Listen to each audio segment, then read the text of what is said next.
friends, welcome back to my channel. If you're new here, I'm Jess. Today we're going to be talking about the 13 books that I read in September. Now I'm not going to be going into a whole lot of detail because I do have weekly reading updates of all these books on my channel in a playlist called Weekly Reading Updates. So if you want to see more in-depth discussion and spoiler-free reviews about any of these books, then definitely go check those out. Before we get into it though, don't forget to hit that like and subscribe if you want to see more bookish content. I am here every Sunday with a weekly reading update and every Wednesday with some other bookish content. Let's get into it. The first book that I finished in September was Happy Place by Emily Henry. I did do the audiobook for this, and this I believe is just the single narration, I think by Julia Whalen. And it was cute overall. I think if you're gonna do the audiobook, then that's totally fine. I mean, this is it's under 400 pages. This one is not my favorite so far. I do, however, prefer Funny Story. I think it is cute. Maybe to yes, if you want to branch out into more contemporary romance and you have not read any Emily Henry, then sure, I would check it out. I had a couple of arcs this month, so I did receive The Ascended by Greenwich and Lennox. And if you've seen my videos before, I have ranted and raved about Riftborn and Duskbound so much. So this is its own series. However, it is kind of interconnected in the same universe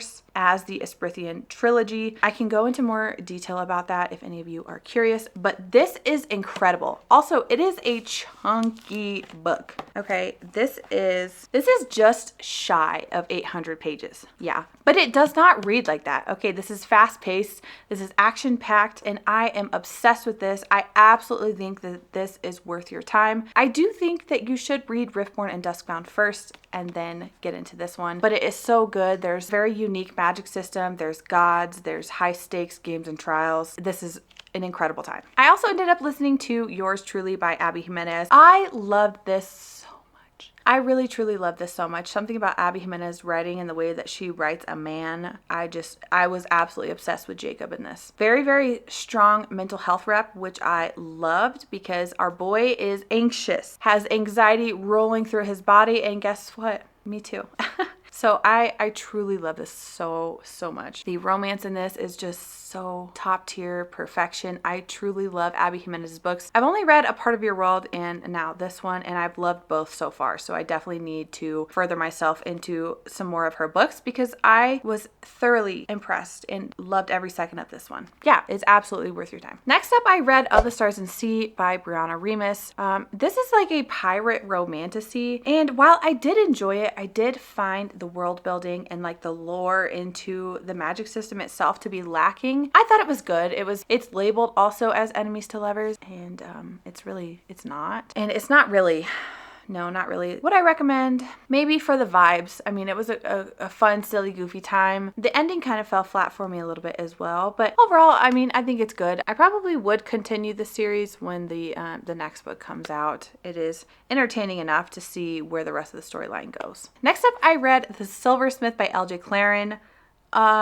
This book is so much fun. This plot is definitely more romance forward than fantasy based. It's not really anything super unique. I will say though that if you want a man who is down bad and absolutely obsessed with his woman, then this is definitely going to be the one for you. The FMC in here is kind of like a helpless little dove, and our side characters are kind of trying to mold her into, somebody who can survive some hardships. I really enjoyed the romance in this. If this tells you anything, I highlighted 155 things inside of this book. I am thoroughly invested. I'm obsessed, and I need the next book out desperately. 1000% say that this is absolutely worth your time. Then I finished A Promise So Bold and Broken by Sophia St. Germain. That's the second book in the Compelling Fates saga, and yes, absolutely, that is worth your time. I am so deeply invested into that book and that book series.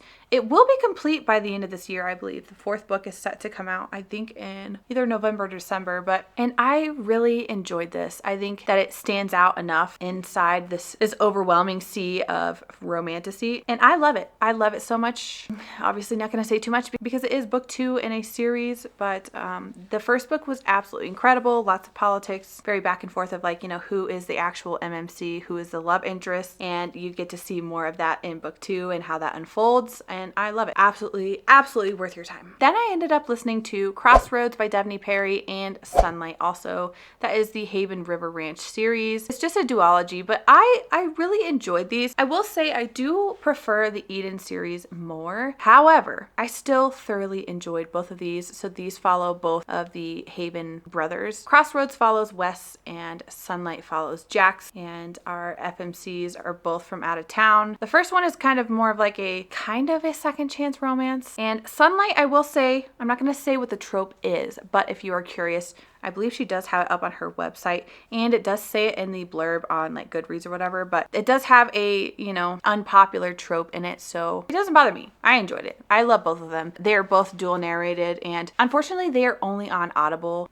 which I kind of hate, but I did enjoy both of them. Next up, I did read another arc. It is called Ravenminder, and I do believe that comes out in October 23rd, I believe. And yeah, I think that's totally worth your time. It is a spice-free romantasy, which I feel like sometimes can be kind of hard to come by. I don't think it's actually classified as young adult. It is classified as a darker romantasy. I think some of the elements do make it dark, but you get a lot of really intricate politics, and the world building itself is also very intricate and very consuming. I love the writing. I thought that was beautiful. I really enjoyed the writing, but the FMC is kind of torn between twin brothers, a little bit of a love triangle there. It's not like totally a full-on love triangle, but it's like love triangle adjacent. But yeah, it is good. It is worth your time. Like I said, spice-free, no open door, no explicit scenes, if that is something you look out for. Like I said, that does come out at the end of this month, so definitely be on the lookout for that. I also read To Cage a Wild Bird by Brooke Fast, and that was fantastic. That is a dystopian romance. That is book 1 in a series. That one just got released, so it is going to be a little while before the next book comes out. So unfortunate, but it was really good. The whole premise essentially is they live in a very, very strict government, and there's a lot of corruption going on, a lot of very terrible politics and political leaders, and there is a prison. If you end up in their prison system, then the rich can pay the prison and they can hunt you. Yeah, so nobody really ever lives past 2 years within this prison, and our main character, her younger brother, gets thrown into prison, so then she throws herself into prison. Yeah, that one is such a good time. I think that one is kind of on the shorter side as well, because I flew through that book. I didn't want it to end, but it was such a good time. Absolutely worth your time. Loved every second of that. Then I ended up reading Heavenly Bodies by Imani Ariu. Finally, I read this, and I am so mad at myself that I waited this long because I'm obsessed. I want to say book 2 comes out this year, maybe, or is it next year? I don't know. I am so obsessed. Thoroughly obsessed. Stars in zodiac-based kind of magic, and our FMC, her parents are eliminated, and she is abducted from her home by her mortal enemies inside of this other kingdom. They are basically telling her, we're going to utilize you as a weapon, and the prince is going to train you. Enemies to lovers, he trains her. And when I tell you though, the last 75 pages of this book went actually crazy, and I had no idea what was going on several moments in it, and my jaw was on the floor. Yeah, I'm warning you now, because it was fantastic. So much fun. It was so good. Definitely worth your time. I ended up finishing The Shadow of Gods by John Gwynne. This is a high fantasy, kind of Viking, Norse mythology kind of book, and I loved this so much. This is pretty different from my typical romantasy. Obviously, you get that high fantasy element, but it follows 3 separate perspectives, but I cannot wait to see. I can just feel it, that they're all going to kind of intersect at some point. But if you like the TV show The Last Kingdom, if you like Skyrim, if you like those kinds of Viking-esque, then absolutely. I enjoyed this so much. It is a complete trilogy, and I'm hoping to get into the next one as soon as possible, because the way that this ended, oh my gosh, I finished this one in Heavenly Bodies like back to back, and also in here, the last 75 pages were actually crazy. It was so crazy. Oh my gosh, I was reeling. Okay, lots of plot twists, lots of things happening, lots of kind of semi-cliffhanger-ish, but this was so much fun. And even though it is a giant-ass book, it's still under 500 pages. It just looks like a behemoth. So, and then for the last book that I read this month was A Kingdom of Shadow and Ash by J.F. Johns, and I really enjoyed this. I thought it was a good time. It's definitely very political. You get, again, multiple point of views. I'm talking like several, and it kind of felt like Game of Thrones politics. Like this person over here is scheming, these people over here are scheming, and kind of watching those plans unfold was really, really interesting. But there's some prophecy that involves our FMC Mal, and Mal's kind of an anomaly. She has purple eyes, which indicates that she would be a witch, but she's not. Witches are said to be extinct, and there's some prophecy that she needs to eliminate the Fire Prince, but then she also ends up having to marry him first.